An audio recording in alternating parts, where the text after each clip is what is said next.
Somewhere in Belfast in the 1980s, there is a house. It's an ordinary house on an ordinary street. Inside, a man has been blindfolded and questioned for 2 or 3 days. There is a tape recorder running. The organisation requires a confession, and it keeps records. At the end of the process, he will be driven to a border road and shot in the head. His body will be left somewhere, it will be found. The display is deliberate. The unit conducting the interrogation is the Internal Security Unit, the Provisional IRA's counterintelligence body, known informally as the Nutting Squad, named for its preferred method of execution: shot in the back of the head, the nut. Between 1978 and 1995, the BBC found the unit believed to have killed at least 53 people it accused of being informers, with Operation Kenova later examining 101 murders and abductions connected to its work. The man asking the questions was working for the British too. He had been for a long time. His handlers knew what happened in that house. They knew he couldn't stop, because the moment he stopped being good at hunting informers was the moment his own organisation would start looking at him. To keep one agent in place, other agents had to die. Somebody, somewhere, was making that trade.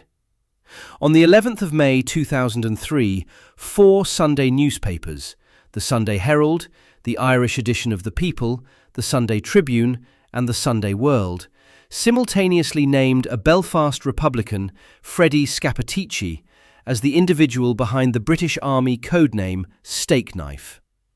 Scappaticci denied it immediately and consistently until his death in early 2023, aged 77. No court, no inquest, and no civil proceeding has ever made any formal legal finding on any standard of proof that Freddie Scappaticci was the agent known as Stakeknife. The British government maintains a neither confirm nor deny policy that the December 2025 Kenova final report explicitly urged the government to abandon, without success as of that report's publication. Throughout this account, the codename Stakeknife refers to the agent. Scappaticci is the individual publicly alleged to be that agent. That distinction is the difference between reporting and finding, and it will be restated. The Stakeknife operation wasn't a story about a clever spy. It was a system that couldn't be switched off. One in which keeping one high-placed agent alive required the state to knowingly permit the deaths of lower-placed agents. And the central conclusion of the only full investigation ever conducted is that the standard defense of that trade does not survive contact with the evidence. In the late 1970s, the Provisional IRA reorganized itself. The battalion and company structure it had used for the first decade of the conflict, large enough that one turned volunteer could compromise dozens of members at a stroke, was replaced with small, compartmentalized cells. The reorganization was a direct response to British penetration. Small cells reduced exposure at the edges. But the organization also needed something to clean the center, a body to police itself, identify informers already embedded, review compromised operations, and debrief volunteers who had been arrested and returned. The Internal Security Unit was established around 1978 to do exactly that. Formerly called the Security Department within the IRA and called the Nutting Squad by everyone outside it, it operated with jurisdiction across both northern and southern commands, attached directly to IRA General Headquarters. Its remit, as documented in Ed Maloney's A Secret History of the IRA, published by Alan Lane in 2002, couldn't be overridden except by order of the Army Council. The unit had effectively unlimited access to the organization's members, apparatus, and resources. The pipeline was confirmed across multiple independent sources. Suspicion was raised. Through a compromised operation, an arrest that seemed too convenient. A volunteer who appeared to know too much after detention. The suspect was abducted, taken to an ordinary house or a remote farm, and held for days. Interrogations were conducted. Confessions were recorded on audio tape. The Kenova investigation, alongside BBC and RTE reporting, confirms audio recording was standard practice, serving both as propaganda and as organisational record.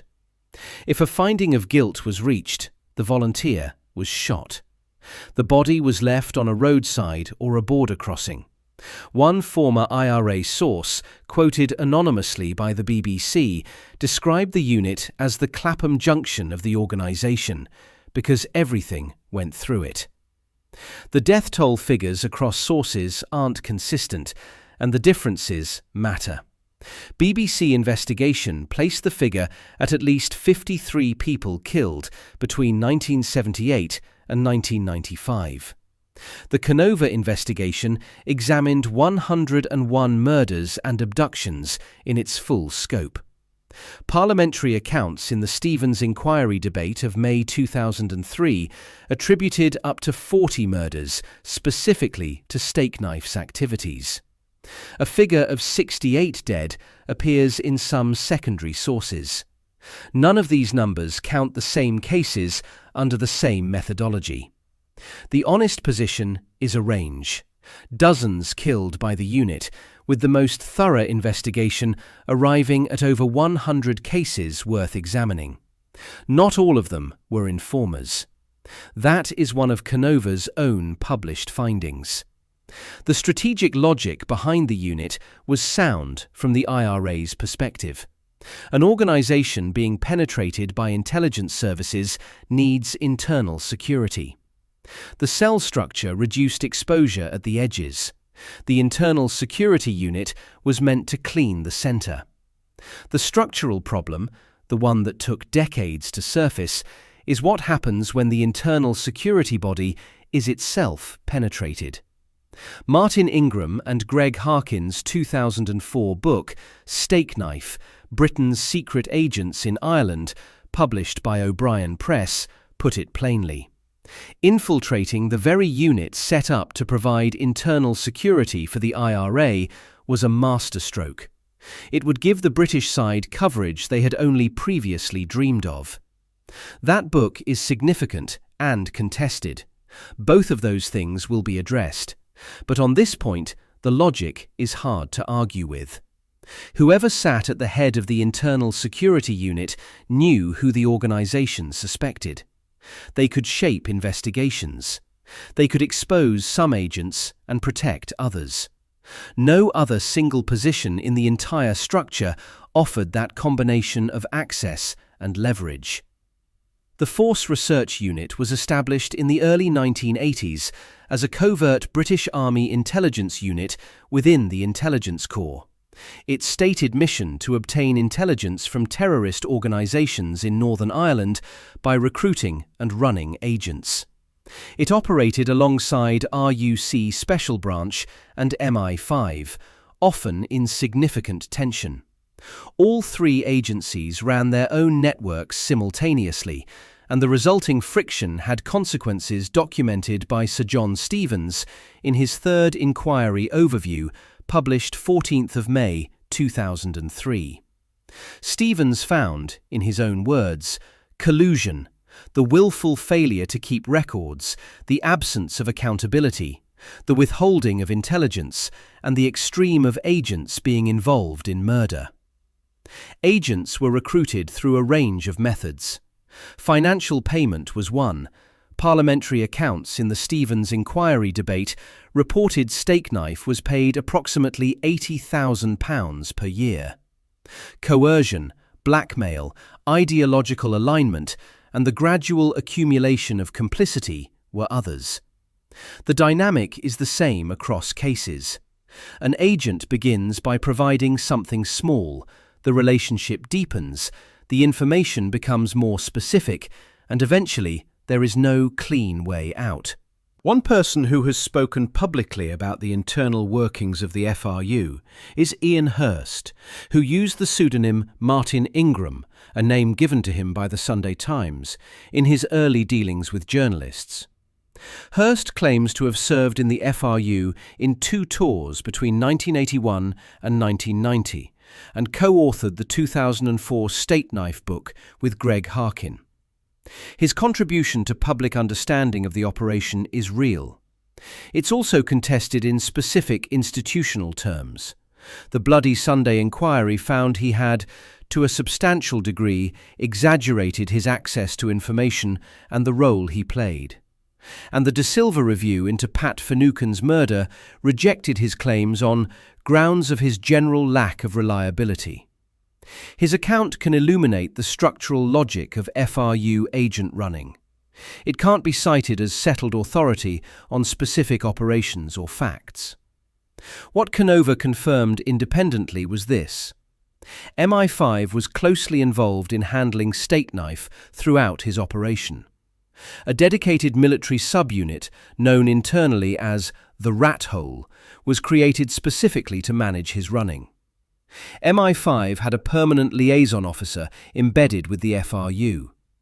One former FRU commanding officer stated, as summarized in Kenova's materials and reported by the BBC, that everything the unit did was done with MI5's knowledge and approval. Kenova found 3,517 intelligence reports attributable to Stakeknife, including 377 produced in a single 18-month window. The handler's problem is structural, not complicated. An agent inside a counterintelligence unit has a job: find informers.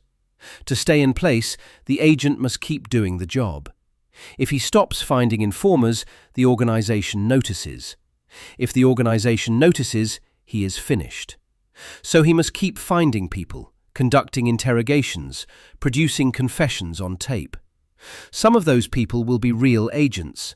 Some, as Kenova found, weren't agents at all. Men who were suspected, taken, questioned for days, and shot. The Kenova interim report, published 8 March 2024, stated this directly. Serious crimes, including murders, weren't prevented when they could and should have been, because agents were being protected. The security forces, in order to protect their agents, allowed preventable serious crimes, including murders, to occur and go unsolved and unpunished. The supply of findings that keeping the agent required didn't generate itself. Somebody, in an office, was authorizing each step. Frank Hegarty was from Derry, a family man, Catholic, active in the IRA from the early years of the Troubles, and by the early 1980s working as a quartermaster in the organization's Derry operation, responsible for arms caches, the movement and storage of weapons. According to Henry Hemming's 4 Shots in the Night, published by Quercus in 2024, and the most detailed reconstruction of Hegarty's life based on 5 years of research, he was approached near the Cregan estate in Derry by an FRU handler he knew only as Jack, while walking his greyhound named Blue. The recruitment was gradual. The relationship developed over time before any direct ask was made. In August 1985, a vessel called the Cooler delivered approximately 80 AK-47 rifles as part of a Libyan arms shipment to the Provisional IRA. This wasn't the Exund. The Exund was a separate and far larger consignment, carrying over 120 tons of weapons, including Semtex and SAM-7 missiles, intercepted by French customs in October 1987, over a year after these events. The Cooler consignment was part of the earlier phase of Colonel Gaddafi's material support for the IRA. Hegarty, as Derry quartermaster, was tasked with moving these weapons to transitional dumps in County Roscommon and County Sligo. He told his handlers where they were. In January 1986, the Gardaí raided those locations and seized approximately 84 Kalashnikov rifles, alongside Heckler & Koch rifles, Taurus pistols, and ammunition. It was described publicly as the Garda's biggest ever arms haul. The IRA immediately understood the dumps had been betrayed. The circle of people who knew the locations was small. The night before the raids, Hegarty received a call from his handler. He left Derry in a hurry, was driven to Aldergrove Military Airport and flown to England in a British government aircraft. He was placed in a safe house. Sources differ on the location, with some accounts citing Sittingbourne in Kent and others the north of England. British intelligence monitored his phone calls to his family in Derry. He was in England for approximately 13 weeks. What Hegarty's family allege about those 13 weeks, reported by the BBC, drawn on by journalist John Ware's reporting in the Irish Times, which Ware based on what he described as intelligence intercepts and reconstructed by Henry Hemming, is this. Martin McGuinness visited Hegarty's mother Rose at the family home in Derry repeatedly during that period, described in the Irish Times account as roughly every other day. The intercepts, as Ware reported them, show Rose telling Frank during their monitored calls that McGuinness was present and had guaranteed his safety. McGuinness allegedly knelt before Rose Hegarty, held her hands, and swore that Frank only needed to talk with some men across the Donegal border and wouldn't be harmed. A document filed with the Irish Department of Foreign Affairs in 1987 by Bishop Edward Daly, released under the 30-year rule and reported by the Belfast Telegraph in December 2017, states that McGuinness personally arranged the rendezvous in Buncrana, from which Hegarty didn't return. That is Bishop Daly's statement, filed with the Irish government. McGuinness denied all of it. He said he had advised the Hegarty family that Frank shouldn't meet the IRA if he was an informer. He maintained he had no role whatsoever in the execution and said he had become involved with the family only after learning Hegarty had been taken to England by British intelligence. He held those denials until his death in 2017. Every claim about his role is an allegation made by Hegarty's family, reported by journalist John Ware, drawing on intelligence intercepts, stated in Bishop Daly's document and reconstructed by Hemming. Every denial is McGuinness's own, repeated publicly. He can't be questioned further. In late April 1986, Hegarty left the English safe house. According to the Sunday World's account of Hemming's research, he arrived at his mother's house in Derry and was told he could remain if he signed an affidavit about his FRU cooperation and promised never to give evidence in court. On or around 21st of May 1986, one of his sisters drove him to Buncrana in County Donegal. He got into a car with two men. He didn't come back. His body was found in late May 1986 on a remote road near Castledurg in County Tyrone, close to the border. His hands were bound behind his back. Tape covered his eyes. He had been shot in the head 4 times, the detail that gives Hemming's book its title. The body was left where it would be found. A tape containing Hegarty's admission that he had worked as an informer was later delivered to the family home. Hemming concludes it's probable that the executioner was the agent known as Stakeknife. That is his conclusion after 5 years of research. It hasn't been established in any court. The identification of who pulled the trigger remains, like the identification of Stakeknife himself, an inference rather than a finding. For the fuller account of Frank Hegarty's life and death, Hemming's book is the place to go. The Good Listener podcast's interview with Hemming covers the same material in audio. What is established is the structure of what happened. A man who had provided information to the British was persuaded to return. The British had been monitoring his calls and knew he was coming back. He was killed by the unit that was simultaneously providing intelligence to British Army intelligence and MI5. The arithmetic of that wasn't accidental. For 17 years after Hegarty's death, the name Stakeknife circulated in intelligence and journalistic circles without a public identification attached. A 1999 Sunday Times report, drawing on Ian Hurst's information, first detailed the existence of a high-level IRA agent under that codename, without naming any specific individual. Greg Harkin's reporting in the Sunday People in June 2002 moved the story forward without completing it. On 11th of May 2003, 4 Sunday papers published simultaneously. All of them named Freddie Scappaticci. Scappaticci was a 57-year-old builder from West Belfast, born 12th of January 1946, the son of an Italian immigrant who had grown up in the markets area of the city and joined the Provisional IRA in the early 1970s. His solicitors released a written statement on 13th of May 2003 stating he had never acted as an informer, has never approached the intelligence agencies, has never been taken into protective custody, and has never received any financial benefit from the security forces. He appeared at his solicitor's office on the Falls Road and told BBC and radio reporters directly that he denied being Stakeknife and wasn't guilty of any of the allegations made against him. The timing of the exposure is noted without a causal conclusion.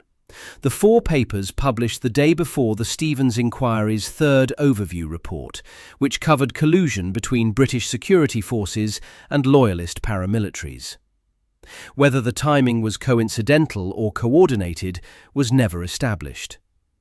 Scappaticci sought injunctions to prevent further naming. In June 2003, he applied for judicial review in Belfast's High Court, seeking to compel the security minister to state publicly that he wasn't Stakeknife. The court dismissed the application, not because it found he wasn't Stakeknife, but because of the neither confirm nor deny policy. The same policy that had protected the operation for decades now prevented his clearance. He left Northern Ireland, moving to addresses in Dublin and then England, reportedly under a changed legal name, Frank Hegarty, evidenced by High Court proceedings in July 2025, in which a judge ordered his will sealed for 70 years. The ruling was described as unprecedented for a non-royal will, the court citing risks of serious physical harm to persons named in it. In January 2018, Kenova investigators arrested him. His only resulting conviction was for possessing extreme pornographic material, a 3-month suspended sentence in December 2018. He was never charged with any Troubles-related offence. He died in early 2023, aged 77, of natural causes following illness. Kenova confirmed awareness of his death the previous week when it became public on 11th of April 2023. He denied being Stakeknife until the end. No court ever found otherwise. Operation Kenova was established in June 2016, commissioned by then PSNI Chief Constable Sir George Hamilton, following directions from the Director of Public Prosecutions under the Justice Northern Ireland Act 2002. John Butcher, then Chief Constable of Bedfordshire Police, was appointed officer in overall charge. The investigation was independent of the PSNI. Its scope: 101 murders and abductions examined, 3,517 intelligence reports reviewed, 29 files submitted to the Public Prosecution Service for Northern Ireland. Duration: 9 years. 0 prosecutions. 0 convictions. The PPS concluded on every tranche of files that there was insufficient admissible evidence for a reasonable prospect of conviction. The final decisions on the 29 Kenova files, involving former police, former military personnel, and people linked with the IRA, were announced in the weeks before the final report's publication in December 2025. The PPS made those decisions independently of Butcher. Of the individual widely believed to be Stakeknife, Butcher said there was strong evidence of very serious criminality on his part. and that he should have been prosecuted while alive. The subject was dead. The investigation's own officer in overall command had become PSNI Chief Constable in October 2023, recusing himself from Kenova-related PSNI decisions, including the publication of the interim report. Sir Ian Livingstone, former Chief Constable of Police Scotland, assumed that command. The Kenova interim report was published on the 8th of March 2024. It runs to 208 pages and is available as a downloadable document on the PSNI and Kenova websites. Its most consequential finding for this account is the one that dismantles the defence the operation's supporters had relied on for decades. The standard argument ran like this. Yes, agents died to protect the position. The arithmetic was ugly. But Stakeknife saved hundreds of lives, disrupted attacks, thwarted operations, and the balance sheet came out clearly positive. The claim of hundreds of lives saved was, in some circles, treated as settled. The interim report estimated the number of identifiable lives saved by intelligence attributable to Stakeknife at between high single figures and low double figures, nowhere near hundreds. Butcher described the hundreds saved claim as fables and fairy tales.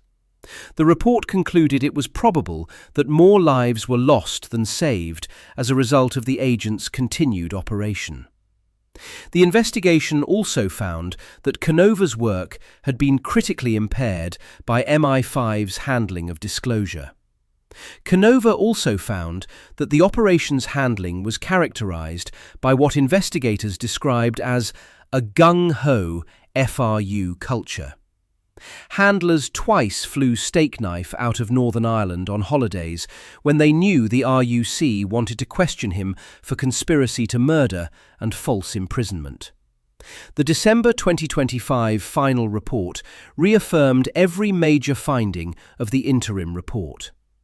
It renewed Kenova's call for the government to formally name the agent, with Livingstone arguing there was a compelling ethical case for departing from the neither confirm nor deny policy in this specific instance. The government declined, citing pending Supreme Court litigation on a related case. In February 2026, the Northern Ireland Affairs Committee published a report calling on the government to name Stakeknife, concluding it would be appropriate, proportionate, and strongly in the public interest.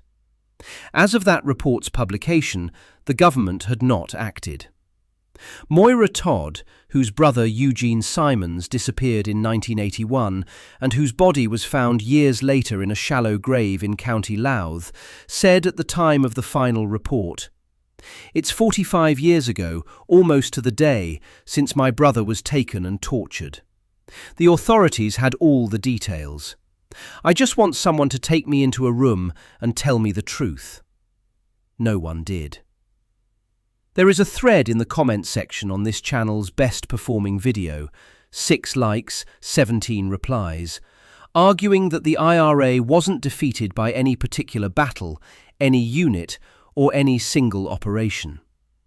The argument is that the oldest tactic in the book, penetration and demoralization from within, was what actually hollowed out the organization. The commenter arrived at that conclusion without knowing the name Stakeknife, without knowing Frank Hegarty, and without knowing that for somewhere between 15 and 25 years, the exact duration varies across sources, with the late 1970s start date more firmly supported than the end date, the head of the IRA's own counterintelligence apparatus was reporting simultaneously to British Army intelligence and MI5. That thesis is correct in the narrow sense. The operation worked. By the early 1990s, the organisation could no longer reliably trust itself. Brendan Hughes, the senior Belfast IRA commander, whose testimony forms the core of Ed Maloney's Voices from the Grave, published by Faber in 2010, based on the Boston College Belfast project, described the experience of penetration from inside the movement.